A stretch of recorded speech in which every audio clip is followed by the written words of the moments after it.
Hello বন্ধুরা, আসসালামু আলাইকুম। আশা করি আপনারা সবাই অনেক ভালো আছেন। আমার চ্যানেলের নতুন আরেকটি ভিডিওতে আপনাদের সবাইকে স্বাগতম। আপনারা দেখতে পাচ্ছেন এটি হচ্ছে একটি হর্ন। এই হর্নটি মূলত আমরা মোটরসাইকেলে, অটো বা অটো রিকশায় ব্যবহার করে থাকি। এটি একটি 12 ভোল্টের হর্ন। তো বন্ধুরা, এই হর্নটি দিয়ে আজকে আমরা একটি এক্সপেরিমেন্ট করব। তো আমরা এই হর্নটিকে আজকে 220 ভোল্টে কানেক্ট করব এবং দেখব যে কি ঘটে, হর্নটির সাউন্ড কি বৃদ্ধি পায় নাকি এটি নষ্ট হয়ে যাবে। তো চলুন আজকের ভিডিও শুরু করা যাক। তো আপনি যদি এখনও আমাদের চ্যানেলটি সাবস্ক্রাইব করে না থাকেন তাহলে প্লিজ এখনই আমাদের চ্যানেলটি সাবস্ক্রাইব করুন। তো চলুন শুরু করা যাক।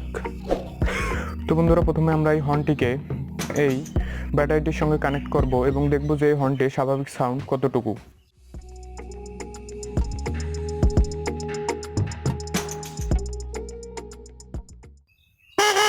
তো বন্ধুরা, দেখতে পেলেন এটি হচ্ছে এর স্বাভাবিক সাউন্ড কোয়ালিটি। তো এখন আমরা এটাকে 220 ভোল্টের সঙ্গে কানেক্ট করে দেখব যে কি ঘটে, এটি সাউন্ড বৃদ্ধি পায় নাকি এটি নষ্ট হয়ে যাবে।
তো বন্ধুরা, আপনারা দেখতে পেলেন আমরা একটি হর্নকে 220 ভোল্টের সঙ্গে কানেক্ট করেছিলাম।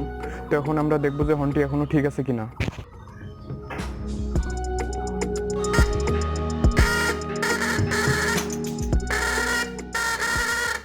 তো বন্ধুরা, আপনারা দেখতে পেলেন যে হর্নটি এখনো ঠিক আছে।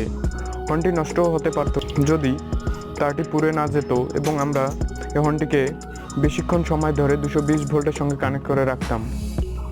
তো হর্নটি এখনও ঠিক আছে, এটি এখনও ব্যবহার করা যাবে। আপনি যদি এই ভিডিওর সেকেন্ড পার্ট দেখতে চান তাহলে এখনই কমেন্ট করুন।